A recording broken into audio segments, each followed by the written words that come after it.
హింసకు గురయ్యి శారీరక హింస, మానసిక హింస, అవమానాలు, చేదరింపులు, మనిషికిచ్చే విలువ కూడా ఇవ్వకుండా జంతువు కంటే హీనంగా చూసిన పరిస్థితులు గుర్తు తెచ్చుకుందాం.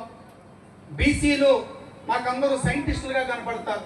నేను చిన్నప్పుడు స్కూల్కి వెళ్తున్నప్పుడు మట్టి కుండలు తయారు చేసింది నా బీసీలో, అదే విధంగా వస్తువులు తయారు చేసేది నా బీసీలో, అదే విధంగా మనిషికి అవసరమైన సమాజ నిర్మాణానికి అవసరమైన సమాజం నడవడానికి అవసరమైన ప్రతిదీ కూడా ఒక సైంటిస్ట్ లాగా, ఈ రోజులాగా టెక్నాలజీలు లేవు, మిషన్ లేవు, చేతిని నమ్ముకొని వృత్తిని నమ్ముకొని ఒక జీవనాన్ని సాగిస్తూ సమాజ సేవ చేసిన సేవకులుగా గొప్ప విలువలు నిలగలిగిన వ్యక్తులు బీసీ సోదరులు. ఈ రోజున ఇంకా గర్వపడే అంశం ఏంటంటే తెలుగుదేశం పార్టీ ఆవిర్భావం. ఏం చేసింది తెలుగుదేశం పార్టీ ఆవిర్భావం అంటే ఏదో బీసీని ఓటు హక్కుగా, ఓటు బ్యాంకుగా చూడకుండా బీసీలకు ఒక గౌరవాన్ని ఇచ్చింది. ఎలాంటి గౌరవం అంటే ఈ రోజున ఇందాకే ఒక ముగ్గురు మహిళా సోదరుల్ని లేపి, ఇదిగో మన బీసీ మహిళా సోదరులు ఈ రోజున ఒక మంచి ఉన్నత హోదాలో ట్రస్ట్ బోర్డు డైరెక్టర్లుగా ఉన్నారని సగర్వంగా చెప్పుకున్నామే. మరి బీసీలకి ఎప్పుడు ఆ వేదిక మీద మీరు కూర్చోబెట్టి గౌరవం ఇచ్చారు? ఒక రాజ్యాంగపరమైన ఒక గౌరవ హోదా వచ్చినప్పుడే కదా.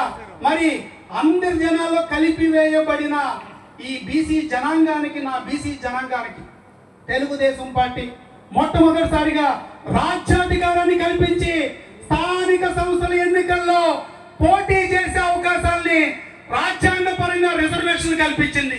దీనివల్ల ఏం జరిగింది అంటే అదిగో అప్పటి వరకు ఆ సర్పంచ్ గాను, ఎంపీటీసీ గాను, ఎంపీపీ గాను, జడ్పీటీసీ గాను ఎవరెవరినో చూసిన మా బీసీ సోదరులు, ఈ భారతదేశంలో సగం మందిగా ఉన్న బీసీ సోదరులు తెలుగుదేశం పార్టీ స్థానిక సంస్థల ఎన్నికల్లో రిజర్వేషన్ ఇచ్చిన తర్వాత అప్పుడు మొదలెత్తింది బీసీ సోదరులు. అదిగో మా ఊరు సర్పంచ్ మా బీసీ నాయకుడే, మా ఊరు ఎంపీటీసీ మా బీసీ నాయకుడే, మా మండల జడ్పీటీసీ మా బీసీ నాయకుడే, మా మండల ఎంపీపీ మా బీసీ నాయకుడే, అదిగో కాన్వాయ్లో సైరన్ తీసుకుని వెళ్తున్న జిల్లా పరిషత్ చైర్మన్ మా బీసీ సోదరుని సగర్వంగా ప్రతి బీసీ నాయకుడు సగర్వంగా గౌరవంగా బ్రతికి తలెత్తుకుని చెప్పుకునే ఒక గొప్ప హోదాని గౌరవించింది తెలుగుదేశం పార్టీ. బీసీ సోదరులారా, మనలో ఒక చైతన్యం రావాలి, మనలో ఒక మార్పు రావాలి. రాజకీయ అవసరాల కోసం, ఓట్ల కోసం దొంగలు వచ్చి మనల్ని పక్కకు తీసుకెళ్లే ప్రయత్నం చేస్తారు. మరి నేను ఒకటి అడుగుతా, మరి మనం అలాగే వెళ్ళిపోయి ఎవరు ఎటువైపు తీసుకెళ్తే అటు వెళ్ళిపోతే మన జాతికి ఒక నిబంధన ఉండాలి, మన జాతికి ఒక ఐక్యత ఉండాలి, మనమంతా ఒక సంఘటితంగా ఉండాలి, మనమంతా మేలుకోతో ఉండాలి.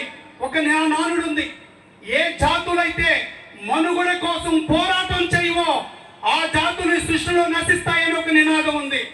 ఒక జాతిగా ఉన్న మనం మనుగడ కోసం పోరాటం చేయాలి, హక్కుల కోసం పోరాటం చేయాలి, సమానత్వం కోసం పోరాటం చేయాలి, మన జాతి బిడ్డల యొక్క బ్రతుకుల కోసం పోరాటం చేయాలి. ఆ పోరాటం వేరే సామాజిక వర్గాల మీద అవ్వకూడదు. ఆ పోరాటం మన మీద మనలో మనకు మార్పు కోసం చెయ్యాలని చెబుతూ ఇంకొక చిన్న విన్నపం చేస్తున్నా. ఈరోజు తొలి ప్రయత్నం చేశాం. ఏంటయ్యా తొలి ప్రయత్నం అంటే మనం అందరం ఏకతాటి మీదకి వచ్చి సంఘటితంగా వచ్చి ఒక్కటై వచ్చి ఇక్కడ ఈ రోజున మహాత్మా పూలే గారికి దండేశం. కానీ చూడండి అక్కడ మీరు ఇప్పటికీ మనలో ఇంకా నాయకత్వం రాలే, క్రమశిక్షణ రాలే. మనం మాట్లాడుతున్నాం, ఎవరో లెగుస్తున్నారు.